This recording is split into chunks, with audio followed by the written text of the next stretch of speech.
Hi friends, good evening. இன்றைக்கி சென்னையில் அடித்து நல்ல மழை அடித்து வெளுத்து வாங்குது பாருங்கள். இப்போ மாடிக்கு வந்தோம், நல்ல மழை, கொஞ்ச நேரம் தான் நல்ல மழை. செடியெல்லாம் எப்படி இருக்குது பாருங்கள். சப்போட்டா மரம் பாருங்கள், எல்லாம் காய் பூவாக தான் இருக்குது, இப்போ பிஞ்சு வைக்கல. இங்கே ஒரு சப்போட்டா மரம், இந்த பக்கம் ஒன்று இருக்குது, கருவேப்பிலை மரம் பாருங்கள். இங்கே ஒரு சப்போட்டா மரம் இருக்குது, இதுவும் பூ வச்சுருக்கு. வெயிட்டுக்கு சாஞ்சிருச்சு பாருங்கள்.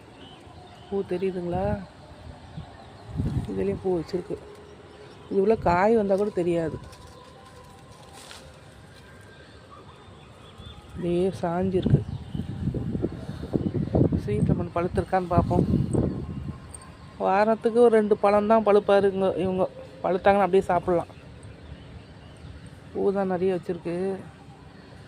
இந்த வருங்க நிறைய பிஞ்சி வச்சுருக்கு, காய் இருக்குது. மற்றபடி கீரை, அவுத்திக்கீரை அப்படியே வாரத்துக்கு ஒரு வாட்டி கிடைக்கும் நமக்கு. மாடியிலே முருங்கை மரம் வச்சுருக்கோம் பாருங்கள். பின்னாடி கொஞ்சம் இடம் இருக்குது, அங்கே வச்சோம்னா வரவே மாட்டேங்குது.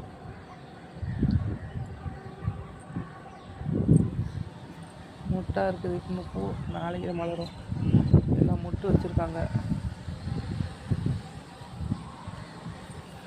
மழை வந்தோன்னே மாடிக்கு வந்துட்டேன், கொஞ்ச நேரம் அந்த செடிகளை பார்த்துட்டு போகலான்ட்டு.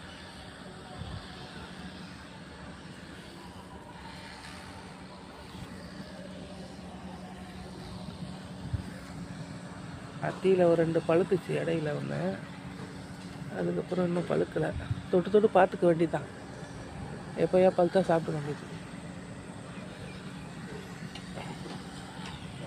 கற்பூரவள்ளி பாருங்கள், குழந்தைங்களுக்கு அரைச்சி ஊற்றலாம் சளிக்குன்னா.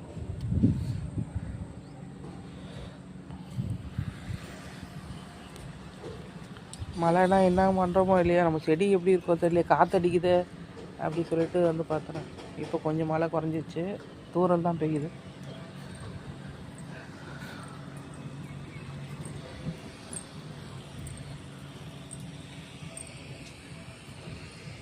இதிலெல்லாம் விதை போட்டிருக்கேன், மழைக்கு முளைக்காத விதை கூட முளைக்கும் பாருங்கள். வெயில் அதிகமாக இருக்குன்னு இந்த கரும்பு சக்கையை சும்மா மேலாக போட்டு விட்டேன். என்னமோ முளைச்சி வந்திருக்கு, அந்த விதையில் என்ன முளைச்சிருக்குன்னு தெரியல.